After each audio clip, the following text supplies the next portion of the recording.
Tompkins Conservation believes the world can be more wild, beautiful, and equitable. They protected primeval forests and national parks, helped missing species come home, and campaigned to keep threatened rivers wild and free.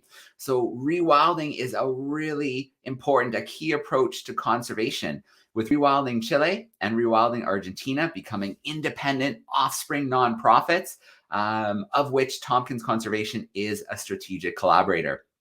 So this is what we're going to explore today, meeting representatives from both programs to share a little bit of the work they're doing to protect Patagonia. So I'm going to introduce both of our speakers now, and then we're going to start with one program and transition to the second. So we have Diana Friedrich joining us today. She is the Patagonia Azul Parks and Communities Coordinator with Rewilding Argentina.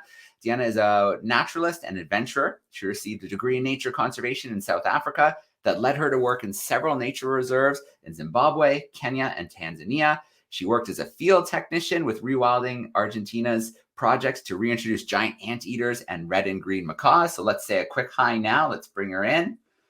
Hey, Deanna, how are you? Hi, everyone. How are you? I'm good. All right. Well, we're thrilled to have you here. And we're going to have you take over in just a moment, but I want to introduce your colleague first. So just bear with me for a second. I'm now going to bring in Marcela Quiroz. She leads the strategies and partnerships team of Rewilding Chile. Born in Santiago, Marcela studied Hispanic American literature at the University of Chile and journalism at the Catholic University of Chile. She's a Rewilding joined the team in 2016 and has worked over a decade on different projects related to tourism and conservation in Chile and Patagonia. So I'm going to bring her in for a quick hello.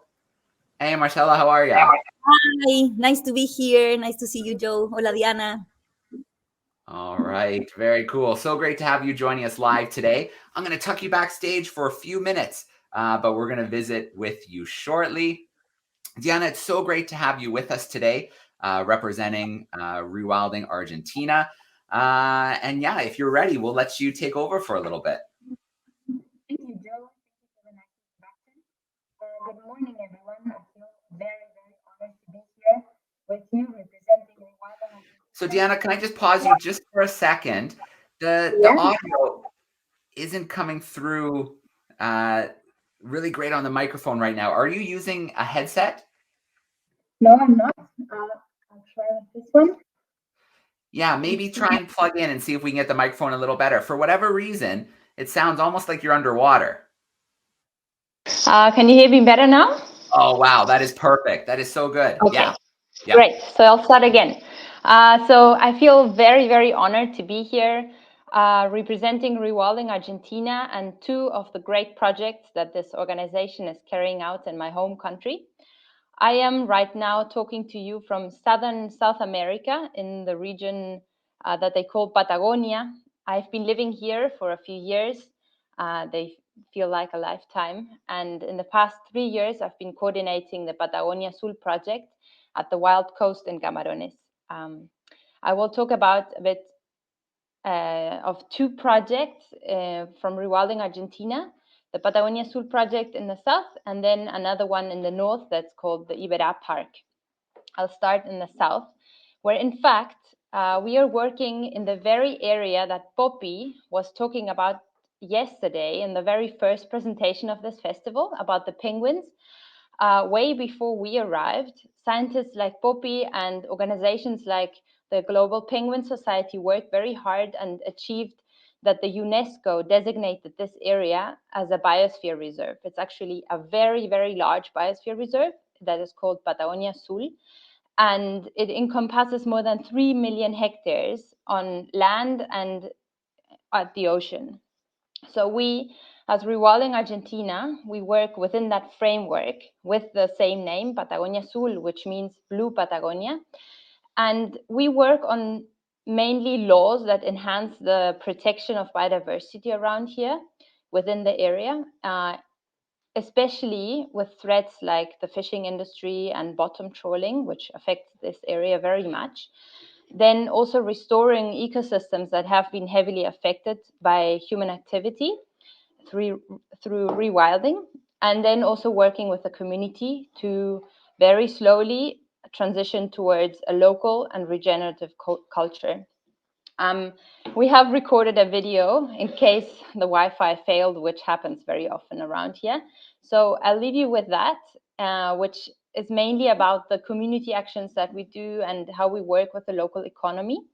And then I'll be very happy to answer any questions you might have.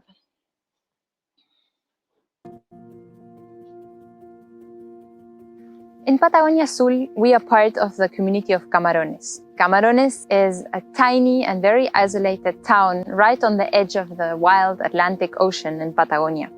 We envision a future where organizations and community groups and entrepreneurs and social innovators work together towards a future where the culture is a regenerative force instead of a destructive one, and the economy, a local economy based on abundance and regeneration.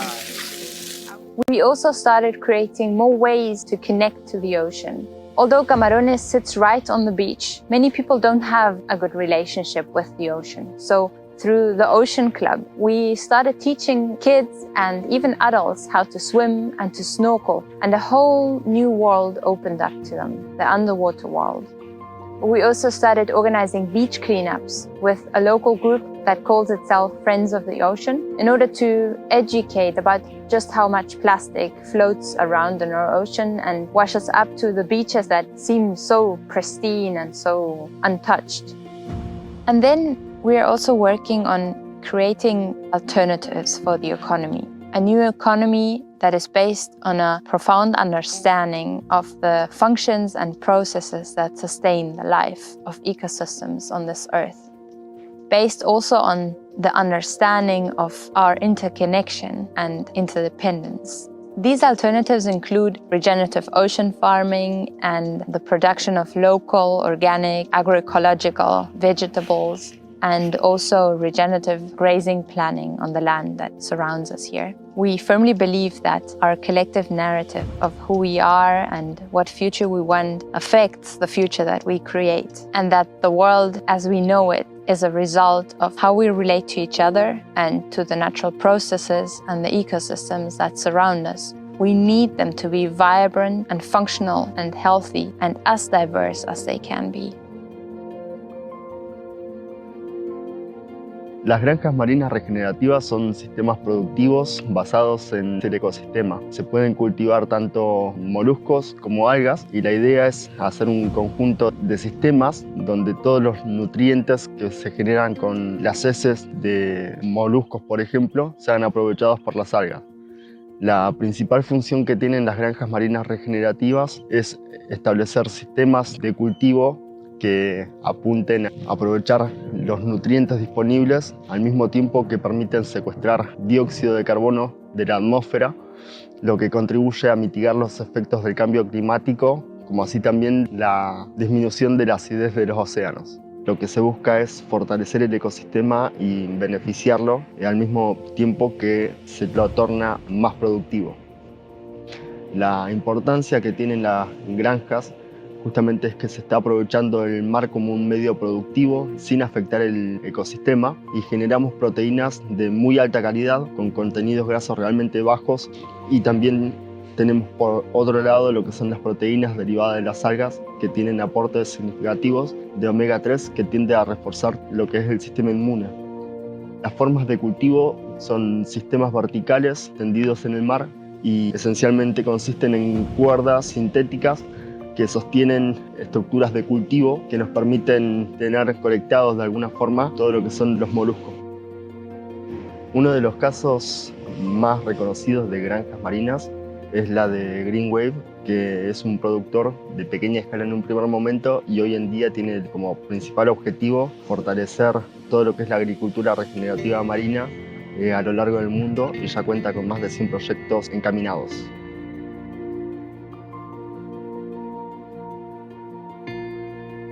El Club del Mar es un programa que empezamos hace 2 años más o menos, cuando identificamos que faltaban mucho en actividades que conectaran a lo que son los jóvenes del pueblo y a los niños con el tema del mar, con disfrutarlo desde otro lado, con conocer qué es lo que hay abajo del agua. Entonces decidimos empezar a hacer este programa para que ellos se puedan acercar mediante el snorkel, el kayak, el buceo y actividades acuáticas a conocer la biodiversidad marina y obviamente a que sean los primeros guardianes para poder conservarla. Actividades como las del Club del Mar en realidad tienen un trasfondo que tiene que ver con nuestro objetivo de que, por ejemplo, en este caso la comunidad de camarones pueda volver a ver y a valorar todo lo que tiene enfrente, todo este mar que ofrece un montón de posibilidades, no solo desde la belleza, sino también desde las oportunidades, por ejemplo, de generar futuros emprendimientos turísticos para que la gente que viene acá a Camarones pueda disfrutar todo lo que tiene para ofrecer. Por ejemplo, nosotros con el Club del Mar esperamos generar a futuro guardianes que quieran ser emprendedores y tener un emprendimiento de kayak o de operadores de buceo. Es un poco revalorizar todo lo que tienen y también mostrarlo con orgullo y querer compartirlo con el resto de la gente. El Club del Mar en 5 o 10 años lo veo como un programa que pueda tener diferentes deportes, desde navegación a vela, kayak, clínicas de buceo, que se den cursos, obviamente también que se puedan dar cursos pequeños sobre biodiversidad marina, más específicos, fotografía subacuática. No sé, lo veo como algo con muchas más aristas para disfrutarlo.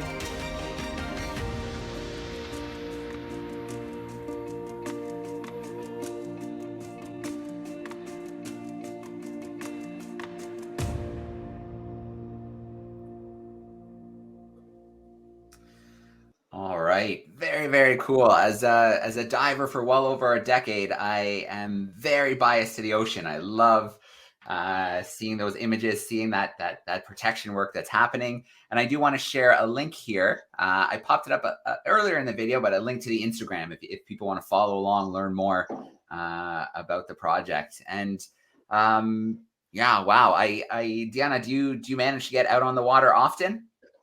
Yes, we do. We do get out very often, and it's really wonderful how much wildlife you can see. Not only diving, you see dolphins and whales and sea lions and penguins everywhere, especially between October and May. All right, I'm going to make a mental note on my calendar here that's the time to come down and get into the water. Yes, definitely. All right, very cool. Well, I know you have a second program to highlight, so we'll let you introduce it, and we've got another great video. Okay, so the second project is further north in Argentina, in the Corrientes province, and that's the oldest project from Rewilding Argentina in Argentina. It's in a huge wetland that they call Iberá, and for many, many years, that wetland has been completely devastated. All the wildlife has been hunted out, and in the past 25 years, Rewilding Argentina has started revaluing that ecosystem as a very important area for biodiversity, and mainly working on nature tourism and reintroducing all the species that have been lost in the past 100 years. They're very, very beautiful cases of success of reintroducing animals and seeing how the ecosystems respond. And last year there were, or even no, I think February this year, there were huge wildfires affecting this ecosystem, which had obviously very bad effects on the ecosystem and some areas. But also we learned that really diversity gives this ecosystem its resilience, and how boosting it has helped it recover quite quickly. And yeah, I'll let you watch the video, and then afterwards we'll talk a bit about what we learned with these wildfires, and mainly.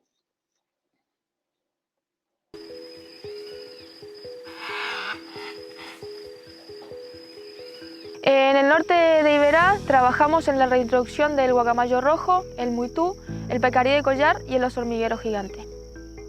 Como parte de la restauración de Iberá, también trabajamos con las comunidades locales acompañando su desarrollo económico, buscando fomentar economías basadas en el turismo y la observación de fauna y que sean prácticas amigables con el medio ambiente. Donde las comunidades locales puedan cuidar este ecosistema completo y sano y a la vez beneficiarse de ellos, mostrando la naturaleza que tienen para que sean ellos los protagonistas. Estás volando chimangos. Pensé que eran guacamayos en un momento. Este verano en Corrientes fue muy particular, ya que veníamos de 2 años con sequías muy intensas y altas temperaturas, lo que generó incendios con magnitudes y dimensiones muy grandes. Casi un mes estuvimos combatiendo el fuego. Afectó casi un 80% de nuestra superficie. Y arrasó con más de 170.000 hectáreas del Gran Parque Iberá. Afectó a los jaulones que utilizamos para los proyectos de reintroducción, a nuestro centro de operaciones en el lugar y a la mayoría de la infraestructura que teníamos en la reserva. En particular, en el proyecto Guacamayo, el fuego llegó cuando estábamos en plena temporada reproductiva. Tuvimos que evacuar a todos los pichones que habían nacido en la temporada junto con sus padres. Los tuvimos que llevar a un lugar seguro en el centro de Aguará para poder tratarlos, ya que estaban enfermos a causa del humo. En total evacuamos a 4 pichones, de los cuales 2 lamentablemente no pudieron sobrevivir y murieron por los efectos del humo en sus pulmones. Hemos tenido 2 animales que sufrieron quemaduras. Uno es un oso hormiguero que tuvo quemaduras tanto en sus miembros, en las patas delanteras como en las patas traseras y en la trompa. Tuvimos que intervenirlo y llevarlo al centro de rescate de los osos en la estación biológica de Corrientes, donde después de pasar 2 meses de tratamientos, de transfusión de sangre, de medicaciones, con alegría podemos decir que la semana pasada fue liberado nuevamente y desde entonces anda caminando por el inmenso bosque que tenemos en el Portal Llavalito. Días después del gran incendio que tuvimos, comenzamos rápidamente a trabajar en toda la restauración del portal, en los jaulones que fueron quemados, alambrados y apoyándonos en los proyectos de reintroducción de guacamayos y de muitú. Hoy más que nunca se hace evidente la importancia de trabajar con especies como el guacamayo rojo y el muitú, que se consideran regeneradores de bosques, ya que consumen frutos y semillas de los montes nativos y mediante la dispersión pueden regenerar los bosques. Los incendios resaltaron la importancia de tener ecosistemas sanos, completos y funcionales, ya que son más resilientes frente a estos eventos catastróficos que cada vez van a ser más frecuentes como consecuencia del cambio climático.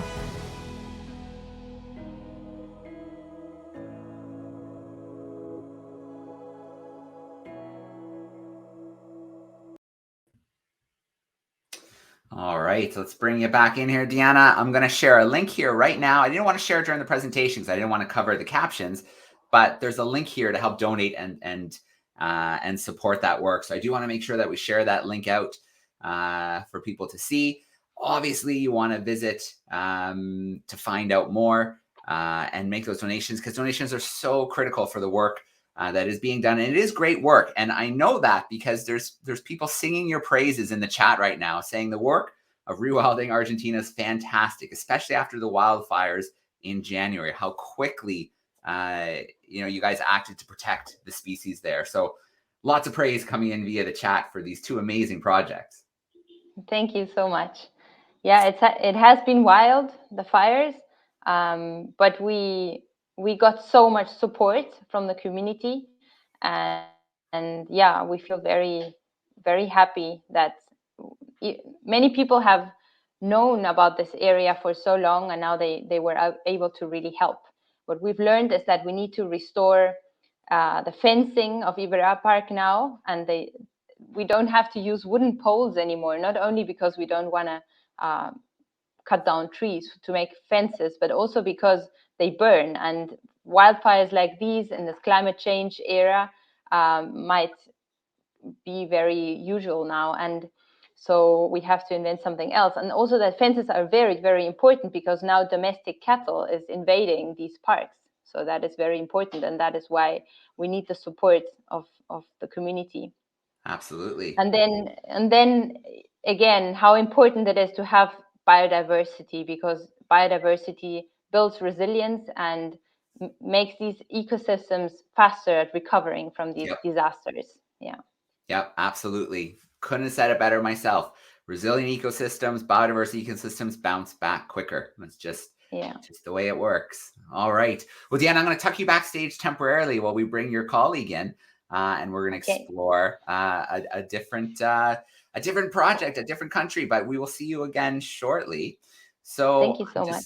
Yeah, absolutely. So I'm going to do a little switcheroo here. We're going to bring Marcela in. Hey, Marcela, how are you? So, fine. It's a pleasure to be here. Well, my name is Marcela Quiroz from Rewilding, Chile, and I'm speaking from the beautiful and rainy Puerto Varas city, which is the town where I live, and actually is the gate of entrance to Chilean Patagonia. Since 2007, I have been working in different projects related with tourism and conservation to try to protect this amazing place, Patagonia, which is truly one of the last wild places that we have on Earth. After many years exploring the territory, I have been lucky enough to witness all this beauty. And when you do so, there's really no turning back. It's kind of like a moral imperative to try to protect the places that you love so deeply. And that's exactly what we do at Rewilding Chile. We try to reverse the extinction and climate crisis using three main strategies. First, we protect the territory under the maximum possible conservation categories that we have in our country, which is national park on the land and marine parks on the water. We also restore damaged ecosystem and help them regain its natural balance again. And we also connect people with nature. We believe that conservation is not successful unless communities are profoundly involved. We want them to be proud of the territory and become the first line of defense of this amazing territory. So after 3 decades of work, we have helped create 7 national parks and expand 3 others. How have we done this? We have donated over 1 million acres to the Chilean state, which has been leveraged by 11 million acres of land. So if you add the national parks that we have helped create with the already existing national parks, you have the root of parks of Chilean Patagonia. This is our conservation landscape. We are speaking about an 1,700-mile scenic routes that spans from 1/3 of Chile, crosses 17 national parks, 60 gateway communities, and protects 28 million acres of wilderness. This is a mosaic of beauty composed by wetlands, temperate rainforests, subantarctic forests, ice fields, and one of the largest fjord systems in the world. And actually, it's a Greenland for the planet. It's one of the largest carbon sinks of South America, and it stores 3 times more carbon per hectare than the Amazon forest. But what is underneath this conservation vision, the root of parks of Patagonia? We want national parks to be seen as an investment, not as an expense. And we want to present them as an alternative of economic development for surrounding communities versus extractive activities that see nature as a merely resource. So for doing so, we have helped create and donated to the Chilean government 2 ready-to-use parks, Patagonia National Park and Pumalín National Parks. Ready-to-use parks because we crafted all the public access, campgrounds, trails, lodging, because at the end of the day, you will only protect what you love, and you will only love what you know. So this is an emblematic case, and the video that I wanted to show you now and share with all of you explains a little bit the rewilding process that has been taking place in Patagonia National Park, and how we have helped turn a sheep ranch into a national park. Actually, Netflix recently launched a series of the greatest national parks of the world, narrated by Barack Obama, and Patagonia National Park is highlighted in one of these videos. We're very proud because one entire chapter is dedicated to the parks of Chilean Patagonia. And Cristian Saucedo, our wildlife director, was crucial in supporting the filming crew. And I want you to invite to see this video that narrates a little bit the rewilding process that have been taking place in Patagonia National Park.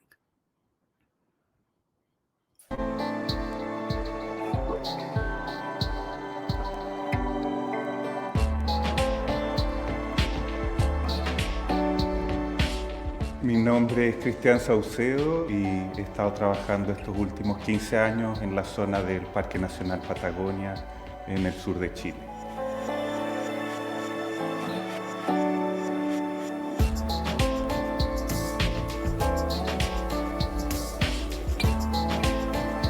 Rewilding básicamente es reasilvestrar, renaturalizar, es volver a lo original. De alguna forma restablecer las relaciones y las diferentes interacciones que existen en la naturaleza, donde todas las especies juegan un rol importante y todas las especies tienen interacciones con otras, es decir, ninguna de estas especies está por obra del azar en la naturaleza. Acá en el Parque Patagonia, entre los proyectos de Rewilding que hemos desarrollado, ha estado aquel dirigió el monitoreo del puma como predador tope y clave del ecosistema. Hemos desarrollado monitoreos permanentes respecto a la población de guanacos, censo, y la iniciativa más reciente es la relacionada a la conservación del ñandú, a prevenir o a evitar la extinción local y desarrollar un programa de recuperación y fortalecimiento poblacional.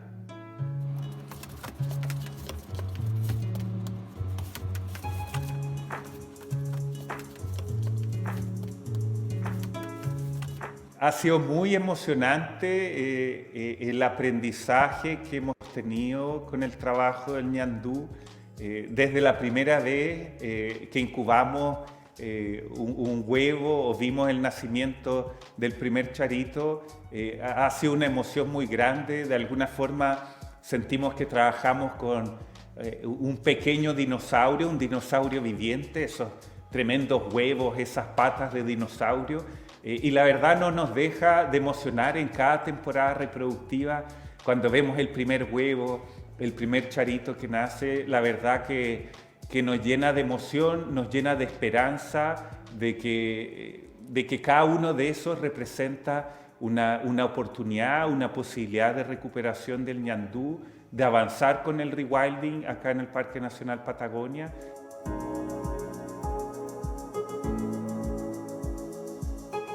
Ver que en el fondo las personas disfrutan viniendo al parque, interactuando con los guanacos, pudiendo observar pumas y toda la vida silvestre del lugar, es el mejor regalo y el mejor ejemplo de éxito de todo el trabajo de rewilding que se ha desarrollado aquí en el Parque Nacional Patagonia.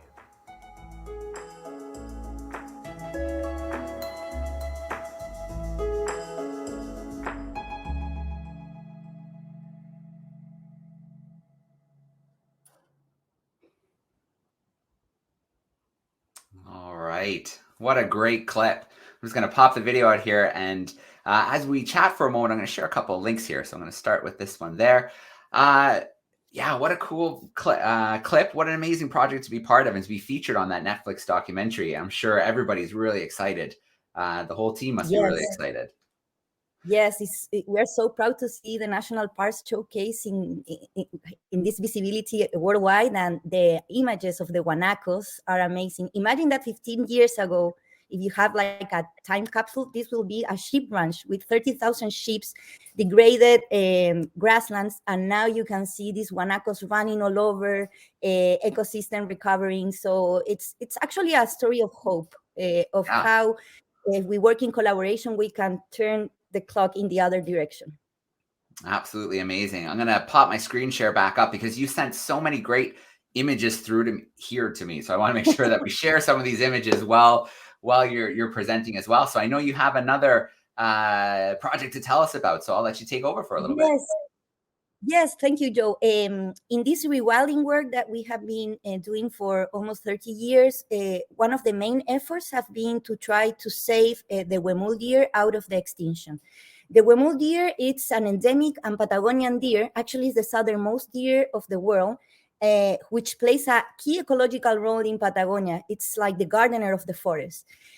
Unfortunately, its numbers have been reduced to roughly 1,500 individuals, which represent less than 1% of the original population.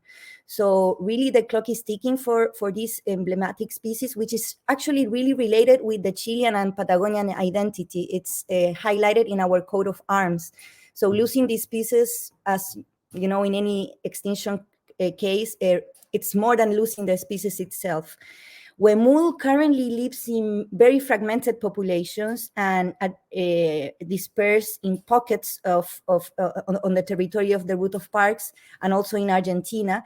And through these years, we have been working to try to reestablish the corridors to connect the pockets of populations, reduce the threats, which are mainly reduction of habitat, competition with livestock, exotic species like the wild boar and the red deer, poaching, and dogs. And we also want to promote the active management to boost the population of these emblematic species. And actually, I'm proud to announce that we are about to build the first rescue and rehabilitation center for the huemul deer in Cerro Castillo National Park, with the vision of establishing a breeding center in the midterm. All this work that we have been doing, starting in Patagonia National Park in the video that you just saw, and the efforts of reestablishing the huemul population along the route of parks, is part of our National Huemul Corridor Initiative, which is a public-private collaborative initiative that is try to reestablish key ecological corridors for the huemul deer. And this involves not only national parks, public lands, but also private lands, working with the farmers to promote wildlife-friendly practices, and with our colleagues in Argentina to reestablish transboundary corridors. So it's a collaborative action that we are developing in all this vertebral spine of the route of parks of Chile and Patagonia. And actually, the little fellow, the huemul deer that you are seeing here, was recently highlighted as one of the 20 key manuals for ecosystem restoration. This means that focusing our rewilding efforts in the huemul deer, you will generate a domino effect that will impact different species like the Magellanic woodpecker, fungus, Magellanic endemic orchids, and so on. So really our efforts to saving the huemul deer out of the extinction is related to try to reestablish the ecosystem and help the ecosystem to have its balance again. This is a 24/7 job, and it's done by a team of huemul experts. I call them huemul whisperers. And the beautiful thing is that most of them were former workers of the sheep ranch. So they have realigned their gaucho experience towards the protection of the huemul deer. So this is a very, very nice example of how rewilding process is also an interior process related with pride, local identity. So I would like you to see the daily routine of Chino, or Cristian Rivera, who is our huemul whisperer, monitoring the huemul subpopulation in Patagonia National Park in the northwest area of the park, which is an area which is severely affected by the presence of cows, which are competing with the habitat by the huemul and blocking its dispersal. So let's see what Chino does in Patagonia National Park.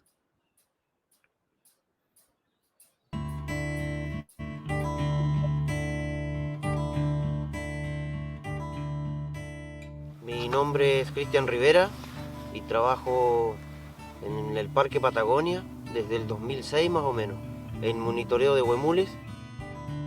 Mi rutina diaria es más o menos rastreo, acercamiento de los animales y trabajar con trampas cámaras. Un día típico de trabajo es, me levanto en la mañana alrededor de las 6:30, me tomo unos buenos mates, un buen desayuno y empiezo a arreglar mi equipo de trabajo, que son pilas, GPS, antena, el receptor, y ahí parto hacia mi lugar de trabajo al monitoreo.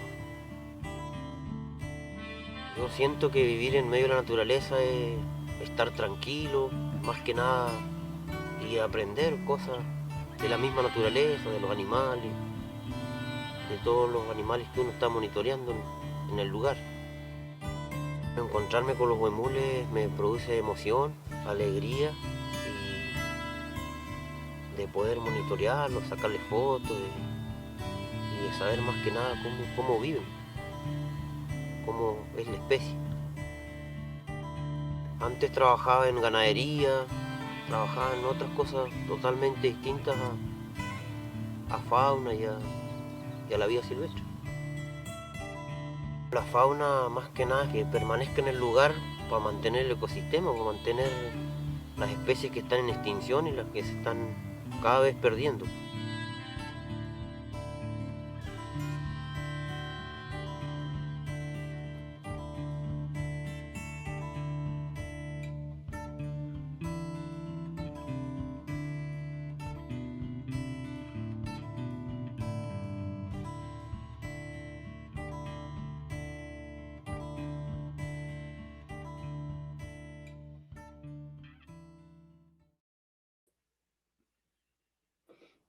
All right, let's take that video down there. And thank you for that clip. It's so great to see kind of the day in the life of somebody who's working so hard on one of these conservation projects.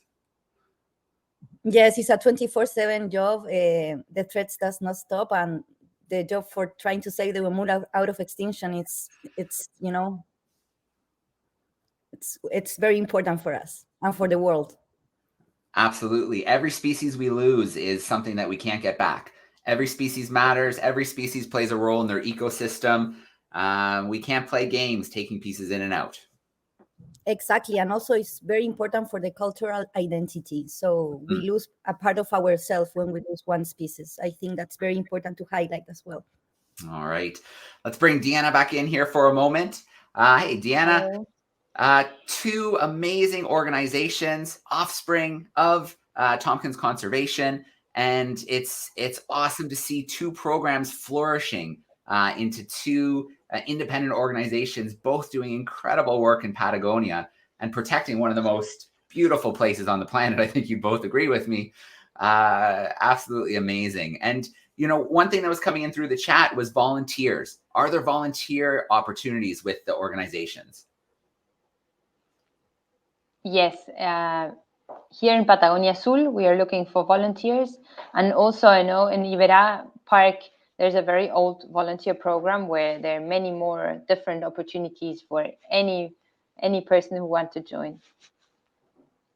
Awesome. Yes, in the case of Chile, in Patagonia National Park, we offer internship programs for helping us, particularly with the Darwin's RIA program.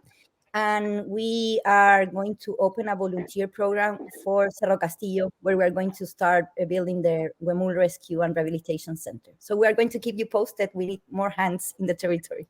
Keep us posted. Absolutely. I mean, it's an absolute pleasure to be able to share both of these organizations, both stories of Rewilding Patagonia. Last year, it was great. And in a year, the progress that was made is so exciting. So it's really fun to see year-on-year progress, see success, see the community being involved. You two are doing great work. And I know you have a whole team behind you as well who make everything possible. Yes, definitely. The team is everything. Excellent. Well, Deanna, Joe, before I leave, yeah, go ahead. Sorry, no, okay. Before I leave, I don't want to leave behind to mention that we are very excited to announce a new project in the Magallanes region.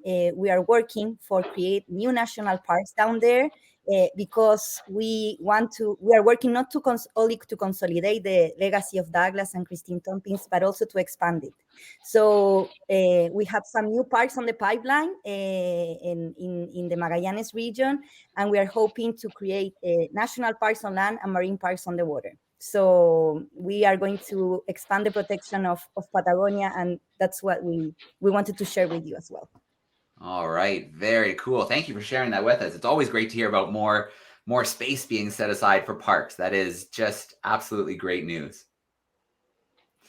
All right. Well, Deanna and Marcela, thank you so much for being with us. A huge shout out to Tompkins Conservation and Rewilding Argentina and Rewilding Chile for being with us. Thank you for putting together those beautiful videos. And of course, you can check them out in the playlist as we get the playlist up, or even just rewind, which we're playing right now if you want to check it out again. So thank you so much, Marcela. Thank you so much, Deanna. And I can't wait to hear an update. Thank you, Joe. You're welcome. You're welcome.